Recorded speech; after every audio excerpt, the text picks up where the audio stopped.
with no issues. And so we're excited that we're expanding the scope of how we can be made available to you. And we invite you to um, check us out, to share your views and comments with us. It's so important because it's the comments that the public makes, and especially to newspapers, that people really look at in terms of public opinion. So we're thankful, and we're glad to be here with Dr. Leonard Thompson III, who is our partner in this whole arrangement as we do both print and electronic. Dr. Thompson.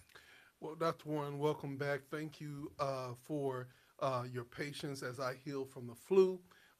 You were on the road traveling, so I really want to go first to D.C. and just get an update on your travels in D.C. and some of the good work that has been done. I also want to tease you that I saw that you were at the White House, and if I was not mistaken, did I see the press secretary hug you on camera? Yeah, Jean Pierre. Yeah, we were at the White House for a couple of hours a couple of weeks ago. And we're in Washington to celebrate National Press, Black Press Month, which is March, and this is the month in which, in 1827, the first black papers were published. So we were there celebrating that. We had a big luncheon at the National Press Club, and then we went to the White House for a couple of hours. From a media standpoint, we didn't go to meet with the president or vice president. So we met with Jean Pierre. She is a very gracious person. She has a lot of responsibility, and if you think about it, I mean, she daily has the ear and is the mouthpiece for, as they say, the most powerful man in the world. But she handles it all very well. She's a very down to earth person, and so we, about 15 of us, went in terms of this particular group meeting that we had, and we had a chance to discuss some issues, media issues, some things that I want to see the president do in terms of the black press, and had a chance to share those ideas. And it's very prevalent, very important for me, because this year in June, when we meet in Nashville, I will be running for chairman of the National Newspaper Publishers Association, which is now in our 196th year. And so we have over 230 outlets, and it was very productive. It was a quick turnaround, but we got a lot done. Yeah, one of the things about it, when just talking about the press secretary, one of the things that I did love is that she's truly, completely who she is. We didn't see her try to change her hair. She's wearing her hair natural, and if they say, some people might even say ethnic. The other thing is that for her to make the time to meet with you all to talk about the importance of the black press, this is a multi-billion-dollar industry, and every day, we are giving out information, and I think that we have to learn to not be. A lot of times, people want us to be apologetic for Yes. prices, advertisement, what we require, but then they also want to require a quality newspaper with quality content. And so at the same point, there has to be where there's not what I call blacklisting the black newspapers from those advertisement dollars, from those dollars that must be spent in communities. Well, less than 1% of all the marketing budget that's spent every day of the year in terms of advertising is spent with the black press. And in this age of social media, a lot of people are looking for local content. And we are in a kind of a unique position because the black press has a niche. And so we're not competing with we're not really harmed by the department stores, car dealerships, grocery stores, and all those things going away, because we never had those in the first place. But we have a very high percentage of readers among African Americans, and all the studies bear that out.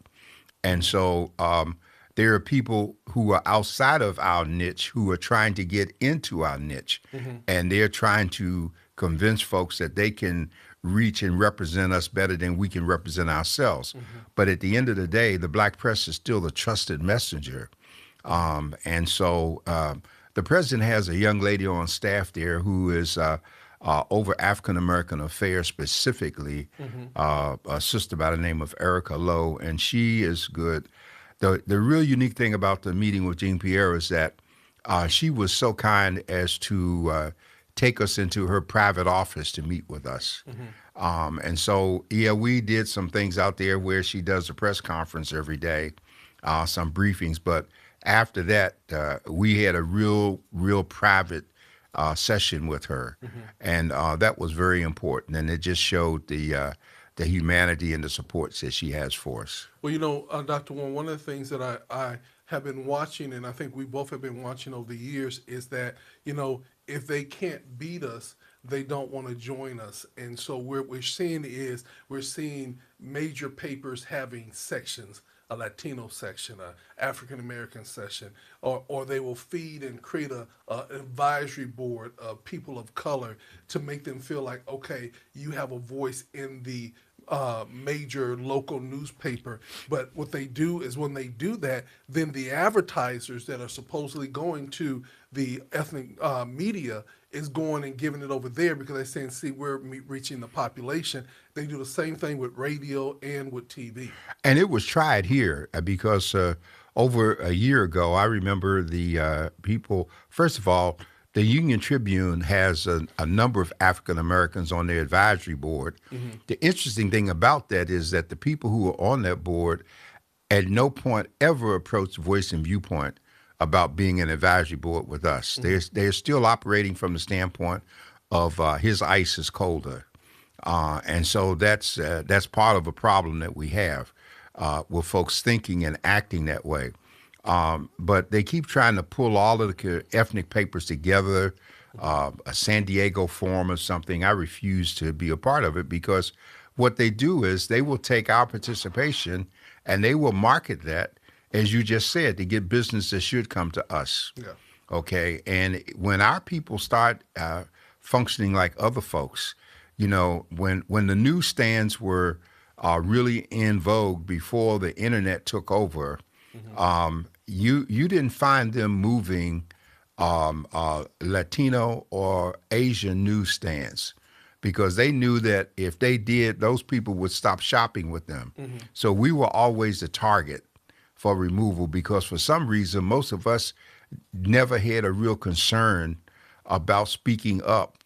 And we let people get away with stealing and demeaning and destroying our stands and the whole bit. And so, the merchants take the position, if I don't let a black newspaper stand be outside my place, it's not going to make any difference because nobody's going to stop shopping with me. And so that represents the full circle we've come in 196 years from when the community protected our papers and spoke up for us. And most of the time now, I mean, we still are on the road of doing good things, covering positive news. But there's so many who only want to come to us at the point of crisis. And then, they want to be black when it gets real hard and their time comes. But we're just going to keep pressing on. We're going to tell our story the way we do it. And we are reaching out with it. I had a chance to make the point that when the president was here the week before I went to the White House, they didn't notify us and we were omitted. And we got tons of apologies for that because we're on the White House press list. But again, the people who are doing the noticing, they don't think that way. They just think mainstream and they don't want to include us. And yet, if it wasn't for us, the president wouldn't be in office because we're the ones who voted and put him there. So it's an ongoing challenge, and I just hope that we wake up and become supportive while we still can. Well, the key thing is that, the motto of the newspaper is the people without a voice what can't be heard. And what is happening slowly but surely is there becomes a stifling of the voice because we're being sucked up with other entities that people deem to be better but they're realizing that those are controlled entities and they really cannot speak for the trueness of the community that we serve. And our community is just not locally here in San Diego. The paper reaches overseas. It reaches into a population that are still community. It reaches the prison population. It reaches the shut-in population. It actually reaches people. Some people use the newspaper to literally learn how to read and to This is become true. literate. So the current state of newspapers, especially in the African American community, has to be seen as a true vessel that becomes a beacon of light in your community. And we have said many times, and I've heard you say many times, if you have something to say, write a letter to the desk of the editor, and it's reviewed, and many times it is shared in the newspaper. But realize, and this is what I tell people, there's always three sides of a story: your Yeah. side, their side, and the truth. And a good investigative newspaper is going to find out it all. And we are moving in the direction of trying to do even more of that. We've tried very hard with scholarships to the Association of Black Journalists. We've have some interns. We're constantly reaching out, but we're not finding as many young people who want to embrace the industry. And the problem is that a lot of them want to be on television, and they don't understand that before you get to TV, you need to have the foundation skills.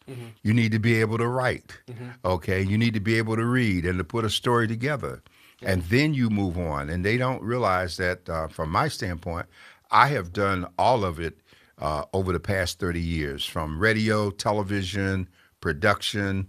30 years ago when we first, or 35 years or so, we had a Sunday night TV program that ran opposite Murder, She Wrote, and it was not public service. We paid for the time, okay, and it was a discussion that we did in the form of having issues and guests, and we still have a couple of those. And it's so interesting because we had people like Chief Armstead and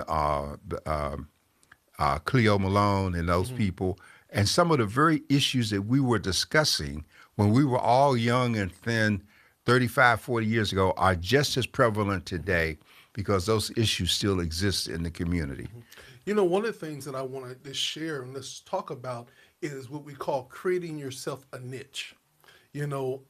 I look at, and if as a business person, you're supposed to find niches to grow your business, but also as a young person, you find a niche that makes you irreplaceable and climbs you up the ladder very quickly. I remember working at a construction company at 12 years old. And my job was to get $25 a day. I had to clean up the construction site, clean up the rooms, scrape the floors because I worked for a drywaller. And, number one, I was 12 years old. And although I could work like a man, I was still 12 years old. But I had enough teaching and wisdom from my elders to realize that if I didn't like being the cleanup boy, okay, that I had to make myself invaluable. Right. And so the first job I had to clean up, first of all, one, it was 6 o'clock in the morning that I reported in.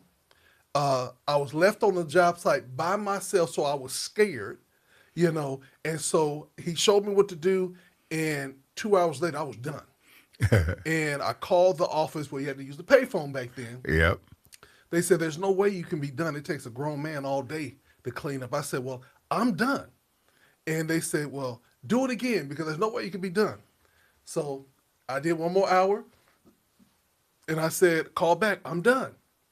And they said, that's why he don't work with you young people because you really, you guys are lazy, don't do no work. So I looked around, I figured I was done, and it was still like 10 o'clock. I was sleepy. So I climbed up, the fence growing up in the community. I climbed up on a big pile of concrete and went to sleep. So I knew that if anybody walked up, I would hear it. If the car drove up, I would hear it. And so I heard the car coming over in the truck. He came out the truck. He was hot, and he said, I can't believe you sleeping on the job. And, da, da, da, da. And I said, well, sir, I'm done. He said, there's no way you can be done. Grown men take all day to do this. And I said, well, tell me what I didn't do right. And so he went in there and he looked around and he said, "You are really done." And I said, "I've been telling you all that." And he said, "Get in the car. Let's go to Burger King," because it was down the street. Right. So we went. I rode around the car with him the next day. Next day, he took me to another site.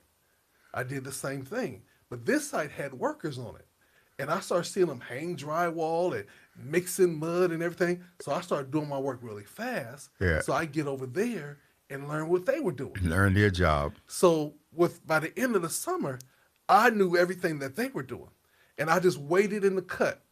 And one day he said, "Okay, son, I'm gonna take you home, but before we leave, I need to go and do this drywall over here." I said, "Okay." So we get over there, and he thought I was just gonna sit and watch, right? I went in, I started mixing the mud. He said, "Who taught you how to mix the mud?" I said, "Oh, the fella showed me." And so he started spotting nails. I got me a trough and I started spotting nails. "Who taught you how to do that?" I said, "Oh, the guys over there let me do this." And so that day, I went from cleanup guy to nail spotter. See? And I worked there almost every summer. So by the time I was 15 years old, I was no longer nail spotter, drywaller. I rode in the truck pricing jobs. Because you knew drywall. Exactly. Yeah. But I found a niche. He didn't have any sons. And so he wanted somebody to continue on the business. The thing I did not have is understanding how business works at that point. Right. And I wanted to go on to college and everything else. And I didn't grasp the concept. I could have did it all. You know what I'm saying? Right. So now in working with our young people is helping them to understand finding a niche. Working in the newspaper. In the grassroots newspaper game is simply this. If you work at the Voice and Viewpoint, you don't just get to work with the Voice and Viewpoint. You get to literally sit with the editor and the owner and the publisher and learn the realness of building a business from ground zero. Well, it's very interesting that you say that, Dr. Thompson, because so many people think that when they see us work, that there's nothing to it. And a lot of people think that about the newspaper business. They say, well, it can't be difficult. He can do it. But you don't understand that, I have like 40 years of experience, elected official, public policy, university professor, just a whole list of things, a business degree in business with all kinds of courses in management, accounting, marketing, advertising, all of those things long before I ever knew I would own a business. But that was what I was interested in. Law didn't come along until much later in terms of acquiring a law degree and doing all the other things. So people, it's like driving a car. Once you learn where the gears are and what you're doing, for you it's automatic, but for somebody else, they still scraping gears and messing with it. And what I try to do with young people, I tell people, I don't care what field you're in, if you come to intern at the Voice and Viewpoint, you are going to be educated before you leave because we cover world issues. I'm going to teach you economics. I'm going to teach you political science. I'm going to teach you labor. I'm going to teach you public policy. I'm going to teach you government affairs and how things work. And you're going to learn all of that. And when in years past, when I had interns, I would have regular Saturday morning sessions with them because I never sent anyone out on an assignment without them understanding what it is that they're going to do, what they need to know about what they're going to do. I don't just send you and say, go over there and take some pictures. I need you to understand. And I'm never interested in the VIPs. I'm interested in the little people that you're going to interview them and get their pulse of how they feel. And then you're going to learn. And, it's unfortunate, but some of the greatest pupils I've ever had over the years were not in our ethnicity. They came and they dug in and they wanted to learn. And the worst thing you can have, just like with your situation, if a person wants to learn and they have a hunger for it, employers will take them and train them from scratch. Yeah. And one of the things, I probably never said this to you. I learned a tremendous amount by being around the paper. There was only one piece that I didn't like about the paper that don't exist anymore is when you had to cut everything and place it in before you sent it off for the press. paste up. Yeah, the paste up was a tedious and I would watch you all do it and I'm like, whoa. how you guys made it, and you couldn't tell that it was done that way once it No. went to print. Now it's all digital, and it's much easier, but the complication of making sure it looks good and the story is still there. But one of the things that I would say is that you also took, as you built your business, you also took businesses along. You for those that did promotion or concert development, or those that were in construction or real estate. Every business that would come through and work with the Voice and Viewpoint literally got an education of networking, got an education of how we can come together as a community, and then not only that, but it also showed us how to raise funds and how to get sponsorships, because the paper is just that. Papers are just like radio and TV; they thrive on advertisement. Yeah. You Well, know. that was, most people don't realize that the whole purpose of the print is to just dress the ads because the business is about getting the ads out there. Mm-hmm. But, there's so many side effects. I remember talking with some BCA, some contractors, Mm-hmm. and I had to help them understand that I knew what a general contractor was. Mm-hmm. And they didn't realize that I know in terms of a general contractor how if he's going to deal with the building, okay, he's got to get bids from the plumber, he's got to get bids from the electrician, from the drywall, from the ceiling. All of these bids have to come together. Mm-hmm. They have to be priced in relationship to the job, and then a whole price has to be put on everything, Mm-hmm. and that takes time. But I didn't go to school to learn that. I happened to learn that many years ago when I was in law school, learning contracts Mm-hmm. and learning how to put together, how to analyze the kind of contract that made those bids possible. Mm-hmm. So we try to pass this information on to people so you don't have to go through everything that I went through to learn what I've learned if you want to learn. Mm-hmm. And that's the key, that we have to have young people that want to learn. And not just young people, Brother Thompson, because we have some retired seniors who are re-entering the workforce, Mm-hmm. and they have a desire. There is not an income thing. Mm-hmm. They're still in a learning mode, and they still want to get it and do it right. And so that's what we're looking for. And we are what do they call it? Diversity inclusive. We have always been inclusive Mm-hmm. in terms of our staff. Yeah, and I use that as an example because the same way here, we are a Christian-owned, Black-owned business, but our staff is diverse because we're looking for loyal people that really want to be in this industry. And the Right. funny thing about it is simply this: I always tell artists, a lot of times artists are looking for the big deals and they're looking to be seen and everything else of that nature. And I always say to them, get a single out, get a quality piece of music out that then establishes you, that you are for real.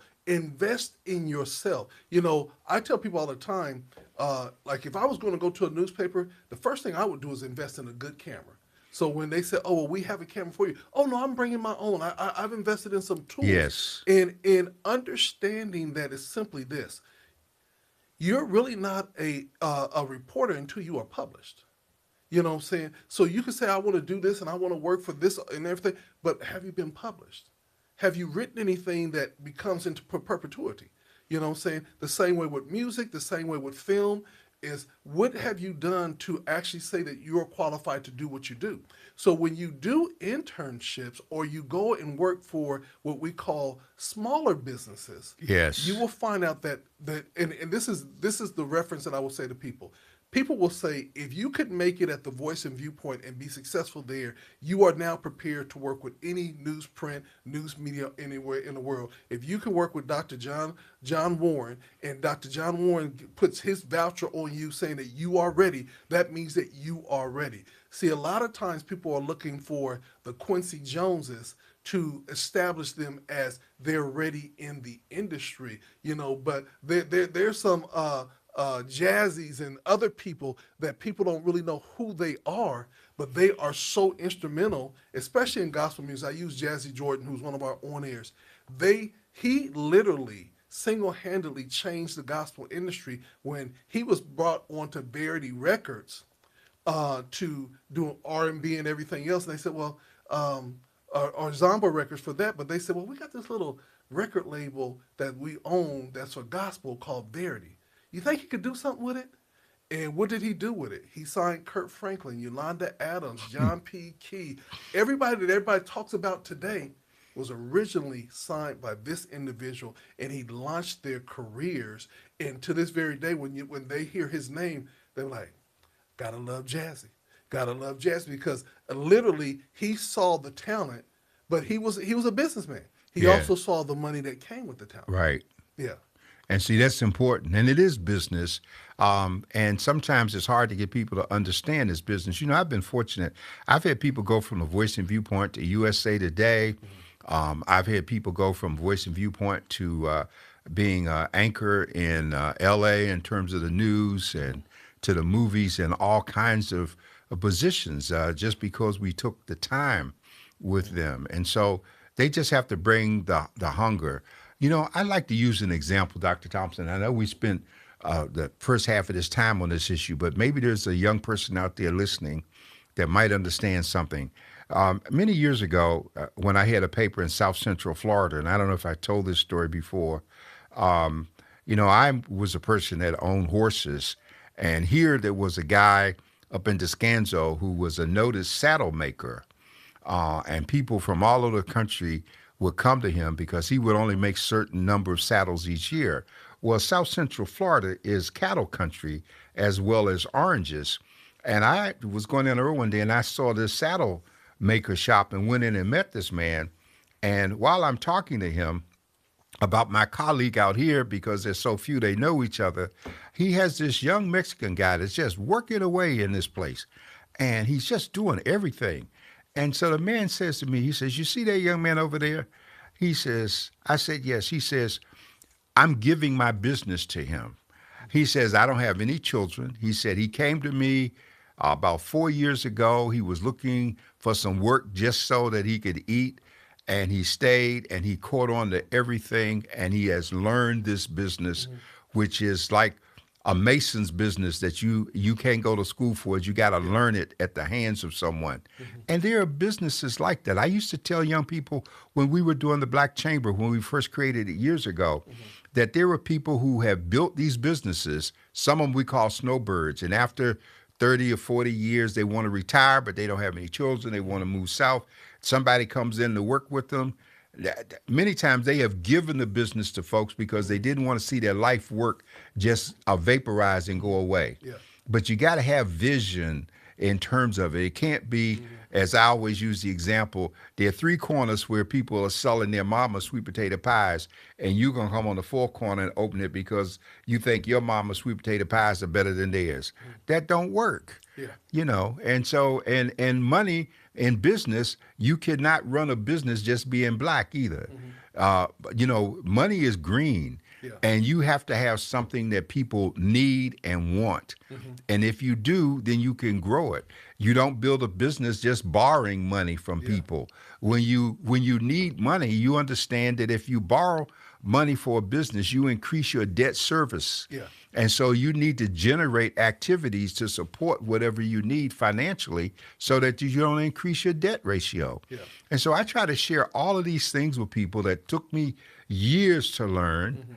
And I can safely say I've reached a point in business where I'm personally and virtually business-wise debt-free just because of the manner in which we operate in terms of these are things we want to pass on to folks. yeah, And for some reason, we got all these young people today trying to start a business, go business here, and having all these conventions and let's go into business, and you haven't done your homework on the subject matter.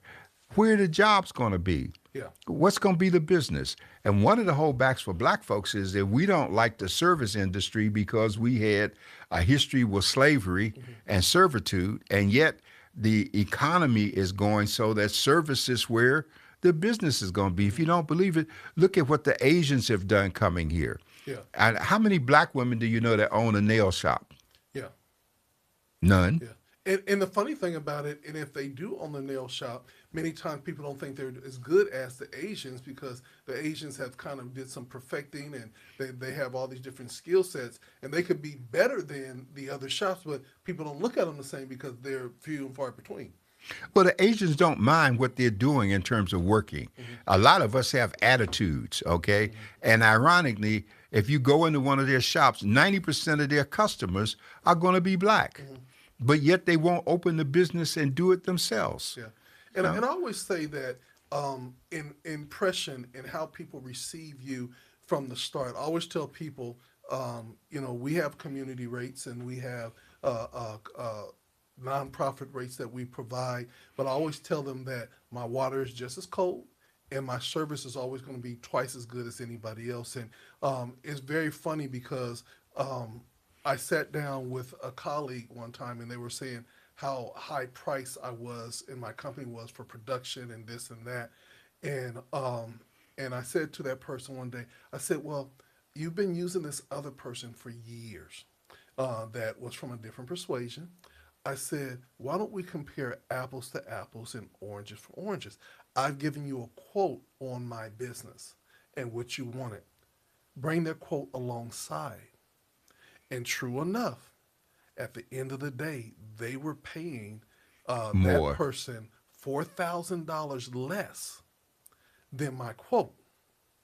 I said, but there was a little clause at the very end that basically said that there was somebody in their organization that was writing that person an additional check.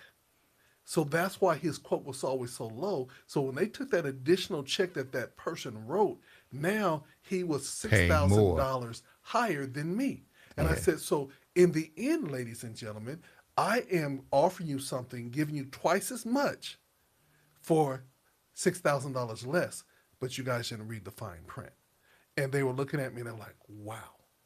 And I said, and so they gave me the business. And then their CEO came up and said, look, we've never had service like this before. We've never had people think ahead of what we're supposed to be doing. And I try to tell people is how you gain good business is do good business. Yes, And never get mad when you don't get a contract. Go get another contract that's true. For and every continue no, go. go Yeah. find a yes. Yeah. And I always say, and I tease Dr. Warren because Susan in the past, who worked for Barry Gordy, who was like his right hand person, signed the Jacksons and all the major groups. She would always have this thing, and she's a major industry mogul to this very day. But she always had this thing with Barry. She said, "Now Barry, instead of giving me a fast no, give me a slow Oh, yes." yes. And that has always been. I always tease Dr. Warren when we're working on something. I'm like, Dr. Warren, instead of giving me a fast no, Give give me me a a slow slow yes. yes. Yes. And the funny thing about this, and I'm using this time, Dr. Warren, because I really want to encourage young people to know that we saw an icon that we laid to rest today, Dr. Kitty Reed, and her legacy is that she helped people Yes. and that she guided young people through. She was a strong, powerful woman. And I see so many of our young people that need the Dr. Kitty Reeves, that needs the Dr. Warrens, that needs this type of impact in their life, but they're so busy running after other things, not realizing that somebody is laying it on a silver platter. All they have to do is come in and do the work. And they have to be open and let their cup be half empty rather than totally full, Mm-hmm. because you can't tell anyone anything if they already know it all. Mm-hmm. And one of the things I learned at an early age, like you, I learned to work, I learned to listen. I was always around the older people.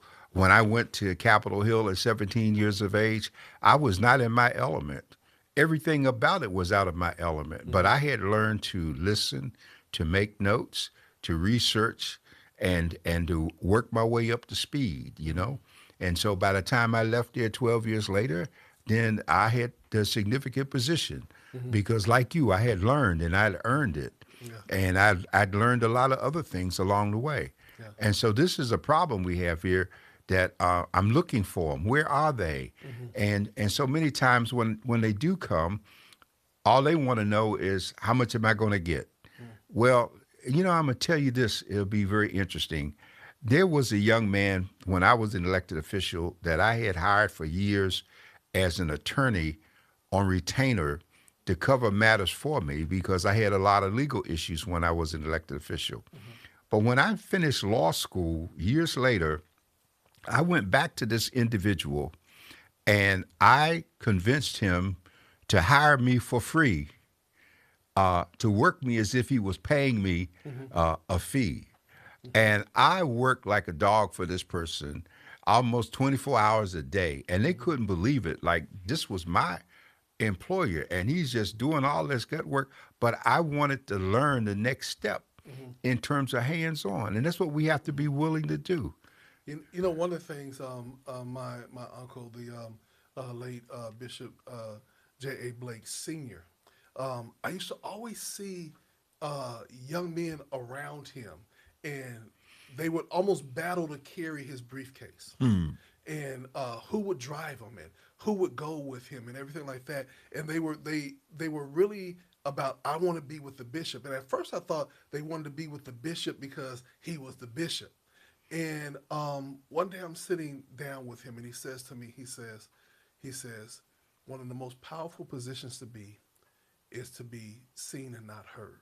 Mm-hmm. He said, and I need you to learn that it will take you places. Right. And so then he started taking me to different places, and I would carry his briefcase. I knew what he needed. And I would be in the room with all these major pastors and elected officials and everything else. And I would go sit over in the corner. My job was to look in to make sure he was good and to listen and to learn. And so when I then got to the point where I went into ministry, not knowing that he was preparing us for that, Right. everybody that I needed to know, I knew.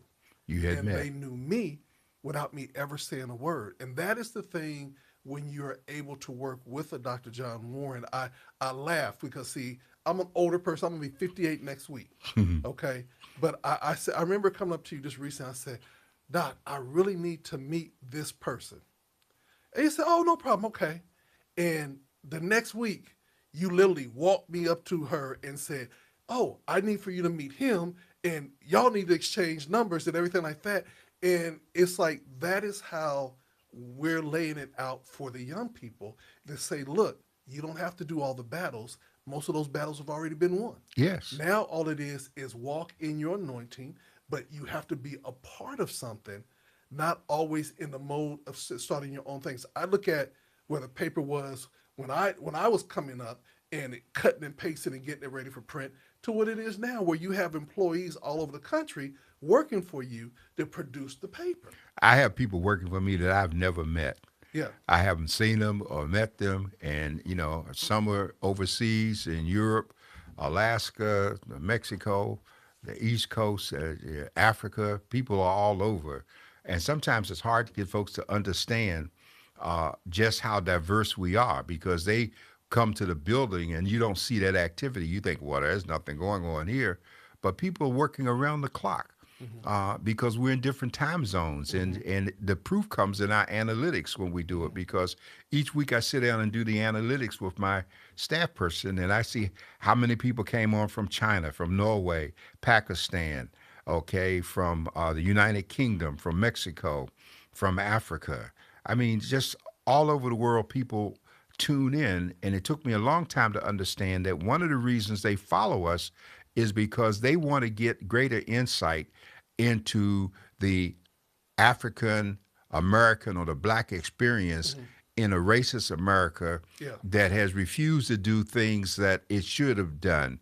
It's still one of the prime offenders in terms of the United Nations. Mm-hmm. Okay, we still are not a part of the criminal court at The Hague, Mm-hmm. and Trump pulled us out of things, and we, because of that vote that we have on the Security Council, we just go off in all kinds of directions. But Mm-hmm. we talk about human rights violations in other parts of the world, but we Mm-hmm. got all kinds of human rights violations right here. Mm-hmm. And And so we yeah. just need to get people to understand. And I don't know what it takes, Dr. Thompson, because black folks need to look at the fact that all of this stuff is interconnected. Mm-hmm. And you can't just be over here saying me, myself, and I when you're going to be impacted by Mm-hmm. the tornado, the flood, Mm-hmm. the price of gas, the pipeline, Mm-hmm. the war in Ukraine. We all going to be impacted. Well, one of the things I would say, and this is for young people that are coming up, understanding that time waits for no one. And the opportunities come and the opportunities will go. I was just talking to my wife, who is my partner in business, and Dr. Michelle Thompson, and she literally I said to her and I said, look, I need to bring on four more graphic artists because we have so much work that's coming down the pike. And she said, okay, well, let's see what we can find locally. I put it out, didn't find anything locally. No. So I hired a graphic artist in Texas. I Yeah. hired a graphic artist in London. I hired a graphic artist in Detroit. And so I got my four, and they're amazing, And but I they are. really wanted to have it right You here. wanted local, but you Yeah. couldn't have local, and it Yeah. just didn't work that way. But we have a great number of things going on, and we're going to really make them work. I need you to continue for give me a Yes, sir. 30-second Yeah. break there. We come back. Okay. So with everybody, I want to say that we're going to go to some national news, and with the national news, as we see again, we have another shooting in Nashville. This one of a Christian school where six people lost their life. One was actually a substitute teacher that was literally going to school, and it wasn't even her school, coming in to substitute, and she lost her life along with three children. And again, mental illness plays a major role. But the young person that ultimately was perished themselves, that person bought those guns legally. I still feel that we have to take some roads of the other nations that when things like this happen, they banned assault weapons. They banned certain things, and they said there's no need for the public to have access to these war weapons. It's different if you have a shotgun or if you're a hunter and you're going to go out and you're going to use it in a proper way. But we have guns around that are not designed for hunting. They are designed to kill. They are designed to do major damage. And the sad thing about it is that this is the 19th school shooting in this year, and we have not even reached month number 4. We have not even ended the quarter, and this is the 19th school shooting. When are we as a nation going to come down to the fact that NRA cannot continue to control what goes on with the gun control and the gun lobby? We have to get elected officials that are no longer afraid to say, look, this is not right. And we have to, like I said, I'm not saying that I don't believe that you should be able to carry a gun or any of those other things. I am saying that when you buying these guns of mass destruction and you are and seeing them used over and over and over again, it's just really heartbreaking. I thought when Sandy Hook took place and so many young people lost their life, so many babies lost their life, I thought then that the Congress would move. And so I always ask the question for the Congress and the senators, where is your heart? Where is your passion for life and young life? Where is the compassion where you literally stop and you say that enough's enough? Enough life has been lost. Now, everybody, and I'm going to say this, y'all making a big deal about fentanyl and it's a fentanyl crisis and we got to do this and we got to do this. We do not have a fentanyl crisis. Dr. Warren, we have a self-medication crisis. That's true. And if we deal with the self-medication and why people are self-medicating. Also, remember that we didn't get concerned about self-medication until white folks started getting self-medicated. Okay, and when kids start going into the medicine cabinet and getting their parents oxy and all of that Yeah. stuff, and then we come with the fentanyl and we keep all of this. But the reality, as you probably pointed out, is that here we are in the third month of this year, and we've already had 127 shootings, and we have had over 350 since the Sandy Hook scenario. And just to have more people, we don't know what it is. It's one thing to have sick people who want to take guns and go into schools and kill kids, but there's no reason for us to have AK-47s available to people when that is a weapon of mass destruction and warfare. Yeah. And no one should be able to just go in the store and buy one. And I like to remind people that when President Obama first took office, the sales skyrocketed on these things. And the statistics show that most of the people buying guns out of fear of having a black president were white females. And it got so bad that even Walmart had to ration ammunition. And so we still have this racist hatred factor and this concern that If I can't keep my guns, then I'm losing my rights. And there is, no matter how many people die, we still see a certain element of this society that does not want to disarm people, not take their guns, but just remove that one weapon out of the way. Mm-hmm. Just remove that automatic thing that allows people to kill so many people at one time. Mm-hmm. And we just keep on. Yeah. Now, I'm gonna change the subject. I want to end off with this because I have some questions. Okay. Everybody's talking about reparations. I actually looked at my mailbox and my account. I haven't got my reparations yet. Um, uh, how can I apply? Can I get my 40 acres and a mule? What's happening with reparations? Well, we know that the 40 acres and a mule is never going to happen in America, and so that day is gone. In those days, there was land still being given away, Oklahoma land rush, and all of these things where you could just go out and claim it. Mm-hmm. And there were some black folks that got in on it, but that's not going to happen. Mm-hmm. The reparation issue is not going to go very far because they've already estimated just in this state, if they tried to do reparations, they'd be talking about over $200 billion. That exceeds the budget for the state, and there's no way this state is ever going to try to find a way to give that kind of money back. Mm-hmm. What we're going to have is situations like we saw recently, where some land was taken from black folks. They traced it. They got the deeds. They saw eminent domain was abusive, and they'll come back at it that way. But just the idea, because you're black, is not going to happen. Now, we look at the reparations scenario with the Japanese Americans. The difference was we were able to really trace who the people were Mm-hmm. that were put in the camps, the homes that they lost, the property, and all of those kinds of things that were lost in. We don't have that scenario at this point. Yeah. And so I don't think it's going to happen, but it's nice for folks to have a discussion. But we could do a lot for ourselves if we change. Excuse me, if we just change our spending patterns Yeah. and stop throwing money away on stuff that we don't need and just circle the wagons in terms of being focused, we could make all the changes we want to make in this country.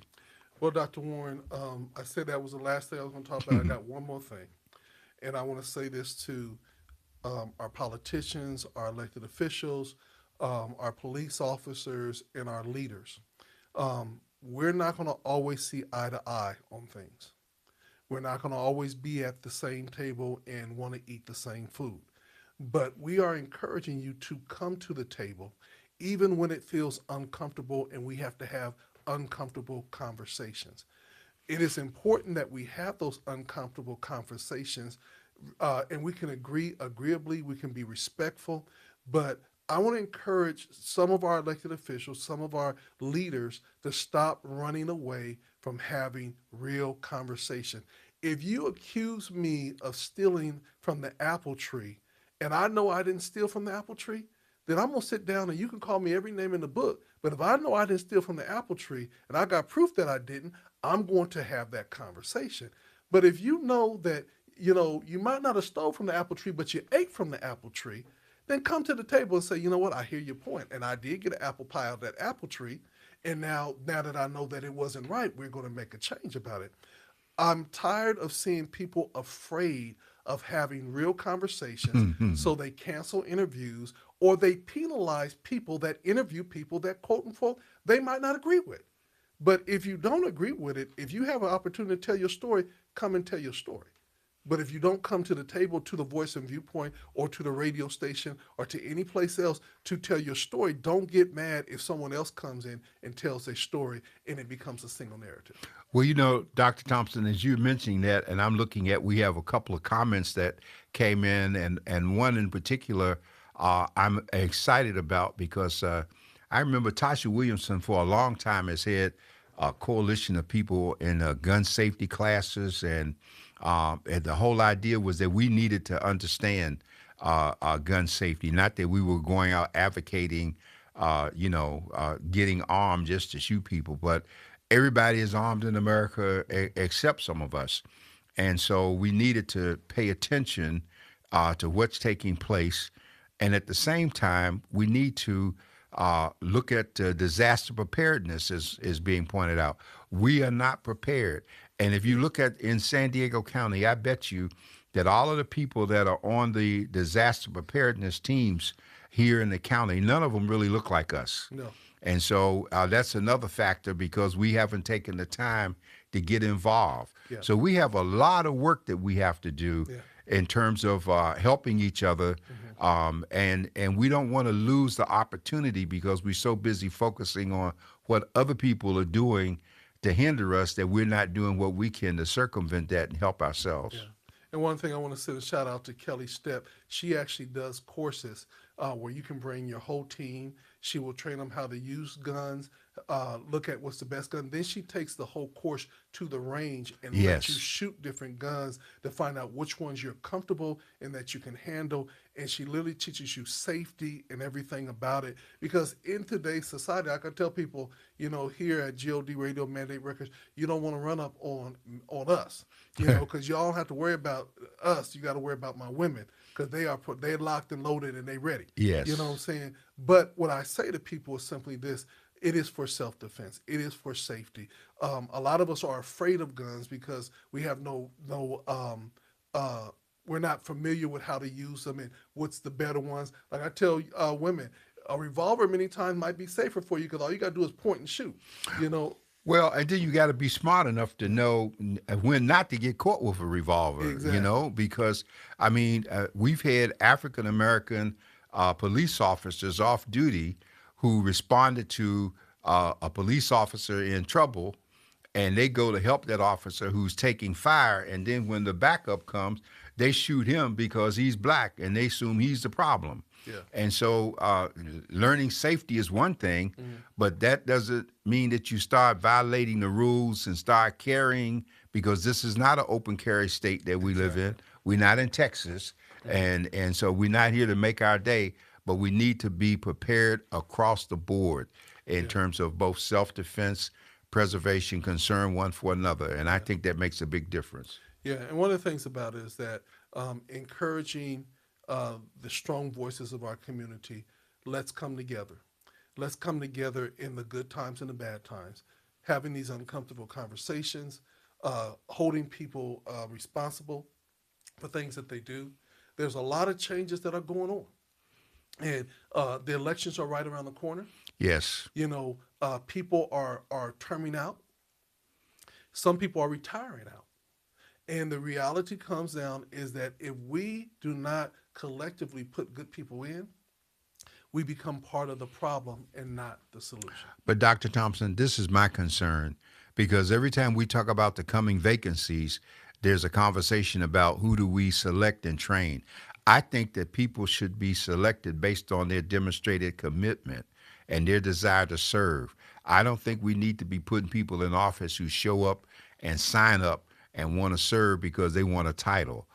The people who are already doing the job, and there's so many out there doing the job, those are the people we should be looking at putting in positions, and not just the wannabes out there that want to use it for a stepping stone to get to the next thing that benefits them but doesn't benefit the rest of us. And Dr. Warren, I agree with you 100%. And that's the reason why I think it's so important that we do reach out to those that are doing the work and we vet them very early, because a lot of times those people that are doing the work, they don't know how to do the fundraising. They don't know how to do the No. political, because they work. They do the work. And so when you couple their gifts and talents along with people that know how to promote them and to put them in the good light and how to get the funders and everything in, then they have a chance of winning and being put in office. Because we have a lot of really good, talented people that are doing the work, but they're not flashy. They're not always up on the news media. They're not trying to be on every show, trying to be seen, and they only come out when the cameras are out. You know what I'm saying? They're the ones that when the cameras leave, they're still there. Well, let's be sure that we have people to understand that nobody in this community is entitled to have a position just because they decide they want it or they got the connections, family or otherwise. I think that all of us have to become voters. We have to be involved. We have to understand these political groups that we have, and we have to We don't hear anyone talk about voter registration. Now's the time to still be registering people. Yeah. And we make the cards available every day at the Voice and Viewpoint. You can walk in and pick up and register to vote. We need to follow the example of Georgia so that no matter how many repressive and restrictive laws they pass there, Mm-hmm. those people vote in such numbers that they overcome Mm-hmm. what's being directed against them. And Yes. we've got to get involved with that. Well, Dr. Warren, we are at the end of our hour, and I tell you, good conversation. I want to recap. Young people, there are intern opportunities in both our businesses, the San Diego Voice and Viewpoint, as well as Mandate Records GOD Radio. We want you to know that these opportunities turn into something that will change your life forever. And so we ask that you take in consideration that you're given an opportunity. And I always say, especially for our African American young people, you're being given an opportunity to not only bless your community, but also be blessed. Number two, we need to pay attention to what is being said and what is around us. And again, having real conversations, even when they're uncomfortable, dealing with uncomfortable issues. And watch this. And also, you might not like the person, but you got to learn how to respect people's hustle and respect how they are committed to the causes that they're in, and then still be able to come to the table. You know what I'm saying? And I tell people that all the time. I tease them. I say, everybody, oh, Dr. Warren, he's a tough dude. I say, yeah, I've been on the receiving end of his toughness, but at the same point, he'll give you a punch in the jaw, and then you'll sit down with him, and he'll say, now I did that, so I got your attention. Now let me help you to get right here. But he never leaves you. He never leaves you by yourself. He always has a way for you to pick up and learn from the situation. Well, we got to pass it on. We can't take it with us. It doesn't help anyone for us to take what we've learned. We need to share and leave it. And that's where the growth comes. That's where the reward is. It's in, like I said today at the service, some people, we make a living by what we earn. We make a life by what we give. Yeah. And so the more we embrace that concept of giving, the better off we're going to be individually and collectively. Well, with that being said, this is from the Desk Editor with Dr. John Warren. If God said the same, we will see you this time next week right here on GODRadio1.com. All right.